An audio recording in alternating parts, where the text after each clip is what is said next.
BMF fights to make. These are the BMF fighters who should fight another BMF fighters. And if you're a BMF yourself, make sure to like and subscribe. It does help a lot. Now let's talk about Gene Silva.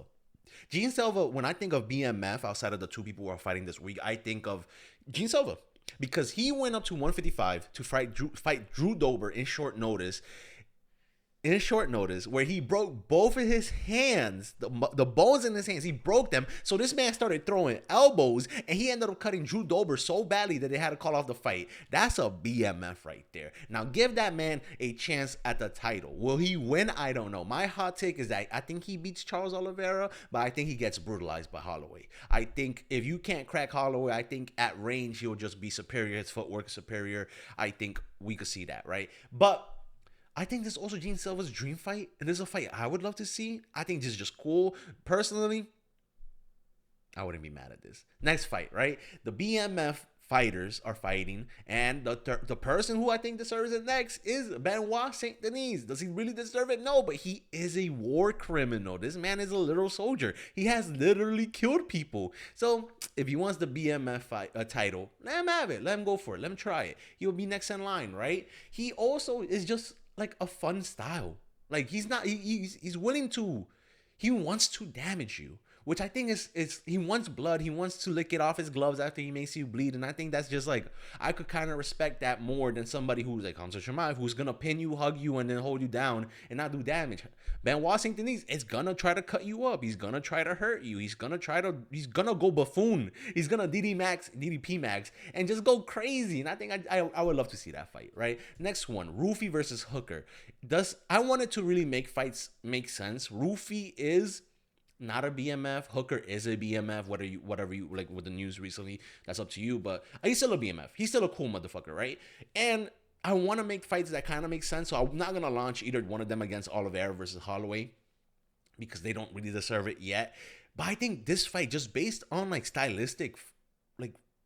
visually, stylistically, all stand up, all stand and bang, all like you're like Hooker's gonna try to pressure, Rufy's gonna try to go for a knockout and be patient. I just kind of want to see that fight. It's just gonna be a BMF fight without the title. That's really what it's gonna be. And I would love this fight, right? Next one is Prochazka versus Jack Maddalena. Now, it's kind of the same thing with Rufy and Hooker, where, oh my God, do not Rufy the Hooker. Jesus Christ, I just noticed that. Carlos Prochazka versus JDM is going to be one of those fights where I think these are new kids in the block, so they don't have that kind of like the repertoire of badassery that the BMF belt has to do or represents, where you're stepping up on short notice, you're always having crazy fights, you're always like ready to bang. These two have that kind of fighting style where they always want to bang, they're not going to cuddle, they're not going to clench against the fence, they're not going to like tit for tat at range, Leon Edwards fight. These are just two people who really don't have that BMF name, but they have that BMF fighting style where they're gonna go for a KO. Carlos Prochazka is gonna go for a KO. JDM is gonna try to demoralize you with body shots and then go to open the head and then try to knock you out that way. Like him versus Bilal, it's such a fun fight because JDM, where this parts in round 4 and 5 where he gets taken down and he's just, let me catch my breath, explode and gets back up because there's no giving him. Like there's no giving up unless you're fighting fucking Islam Makhachev for some fucking reason. Then you want to cry every time the round's about to start. Oh my Lord. Maybe I'm second guessing myself. But this is a fun fight. This is a BMF. Put a title on a BMF at welterweight. Let's have it. I want to see it. Let's run it. I would love to see this fight. I don't know who wins. I want to say Carlos Prochazka, but that's because I'm biased, right? As a bedtime, who is going to win? He's probably going to go for the Australian, right? That is what it is. Next one, Jiri versus anyone, and I absolutely mean that. Give Jiri Prochazka that title, and as long as he wins, and he's beating everybody besides Alex Pereira for some fucking reason, I think Jiri Prochazka is the heavier weight BMF. There is no other option unless I guess Alex Pereira, especially in 2024 where he fought like 3 or 4 times that year short notice. That's BMF material. But right there along him was Jiri Prochazka, who stepped up short notice for 3-3 once Conor McGregor pulled out. When he was there versus Rakic and Khalil Rountree, when he was losing, getting beat up, and really had to take it out the fucking flames and fire and muster it up to get a win. Because Jiri Prochazka is one of those people who are never out the race, never out the game unless he's napping. Unless you not slime him out completely like Alex Pereira did. But Jiri Prochazka, I think, is the BMF. He's a samurai at heart. He's a warrior without a doubt. Does he deserve it? Yes. Is he gonna beat all these people? I hope so, and I do believe so. Give him Magomed Ankalaev, who's traditionally like boring fighter, who seems boring. When he fought Rakic, boring, tit for tat, no impact. I don't remember how the fight went. It was one of the worst fights there. It was just boring. It was forgettable. But you give Jiri either Rakic or Magomed alive, and it's gonna be a motherfucking barn burner, BMF for life type shit. I could guarantee you that. Next one. Oh, I guess that's it. See, the weird thing about the BMF is that you have to find two people who are worthy for the BMF. Magomed Ankalaev isn't really worthy for the BMF, but I just, as long as Jiri Prochazka wins, I'm fine with it.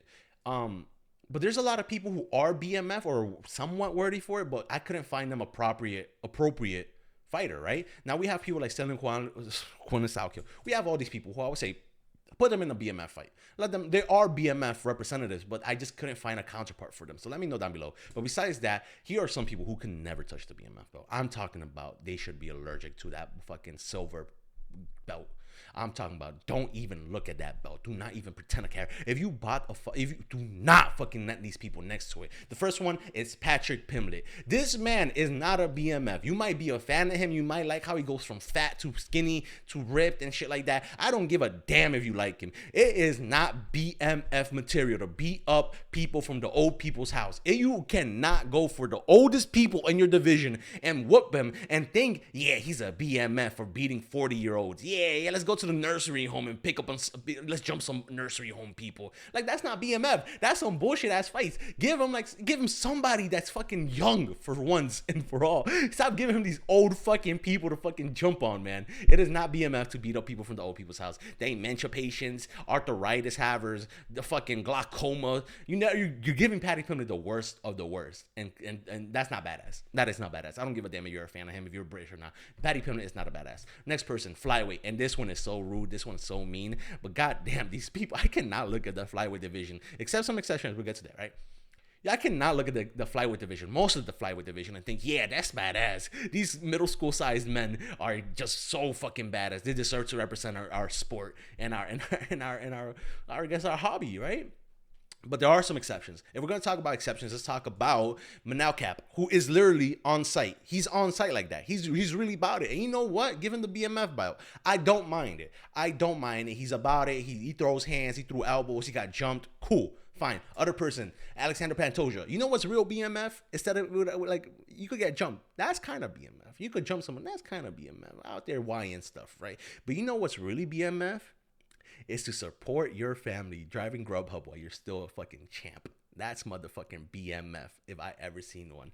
Give this man that title fight, right? Other person is a YN from Houston, Joshua Van. He just fights like a YN. He just fights like a badass. He just fights like a BMF title belt holder. Like, his ability to just throw and just look slick in it has to do a lot with it. Fighting style does have a lot to do with it. That's why I'm taking out heavyweight.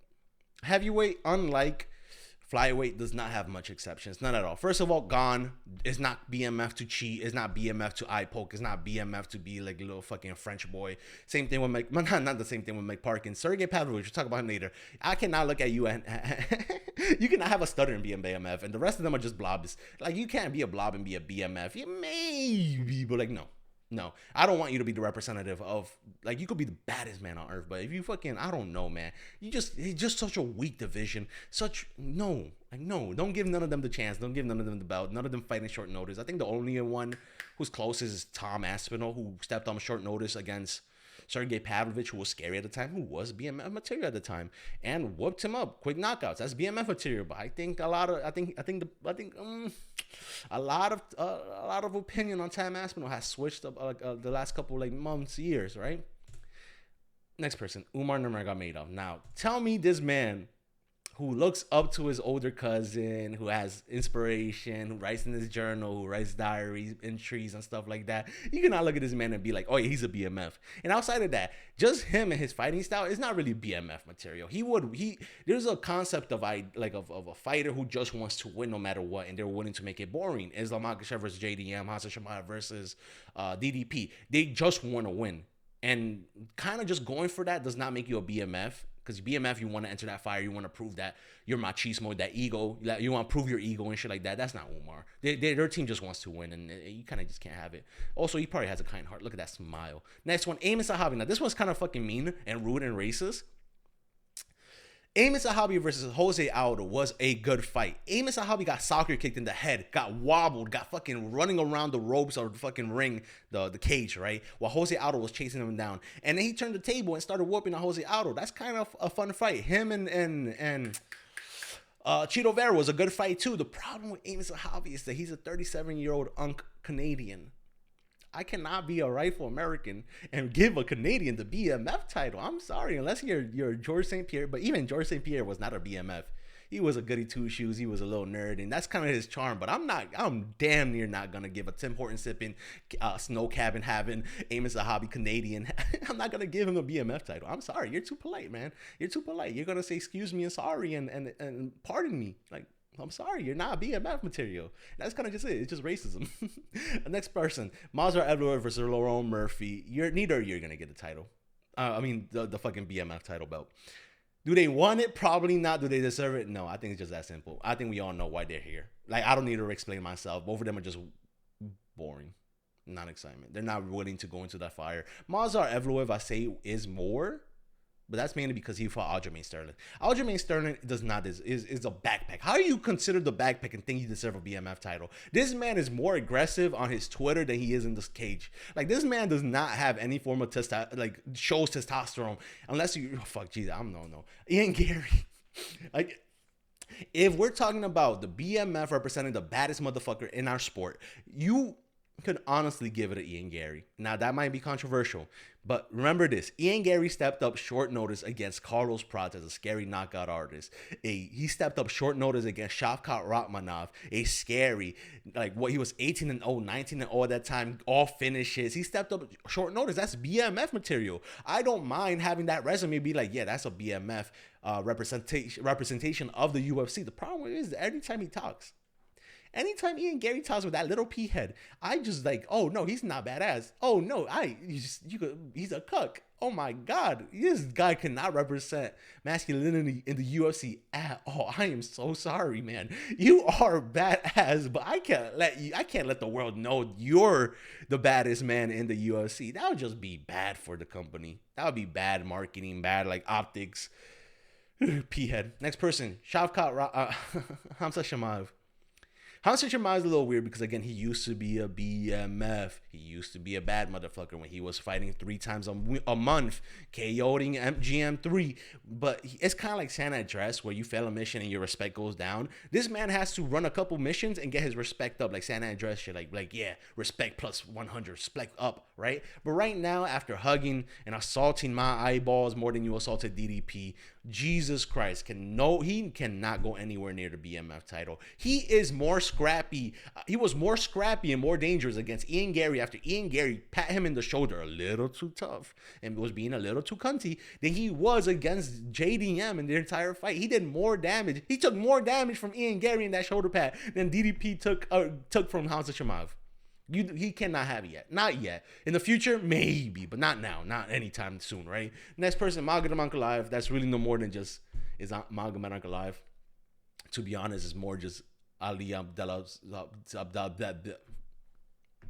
He doesn't deserve it. But this person, Carlos Ulberg, is nothing more than an itch on my nutsack, because this man, not only is he a stripper, which I don't know how you consider that BMF. If you do or you don't, I don't care. But his tip tap, he was so scared of Dominic Reyes for the majority of this fight until he knocked him out, because he was just waiting. He was just waiting on some boring pussy ass shit. That's not BMF.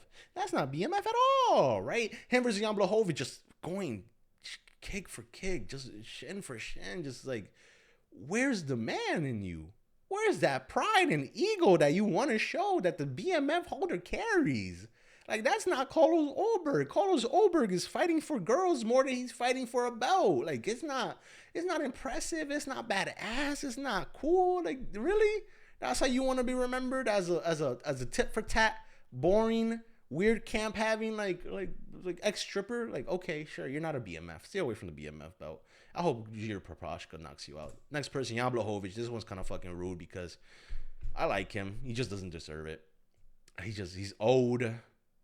He's old. He's going to draws, right? Last person, oh no, not the last person. Sergey Pavlovich. He was just so brutally neutered by Tom Aspinall. Sergey Pavlovich went from like a 6 or 8 win streak, all knockouts, brutal, crazy body with the longest arm reach, the second Ngannou. He went from like a prime BMF to just a neutered little baby who's gun shy, who's too scared to get punched now. Him and his Waldo Cortez Acosta fight, yeah, he won, but like, no, you didn't gain any aura. He lost to Volkov, it was him pathetic because he was gonna cry like a little baby after he lost, like on some whiny little baby, like change my diaper ass shit.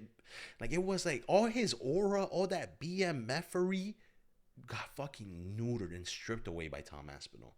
And it's been sad to watch. I would have given Sergey Pavlovich maybe 2 years ago, 3 years ago, that BMF title fight at the heavier weights.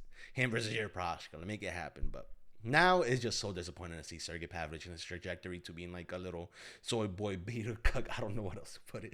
Last person, Riz Van Cunha. This one is just mainly steroids are not badass, kids. Steroids are not badass. Riz Van Cunha got caught for some hard shit, and he's in the UFC because the UFC does not care, right? But besides that, don't do steroids. It's not badass, and that's it. Like and subscribe. Hope you guys enjoyed this. I've been Bree MMA. See you tomorrow. Bye.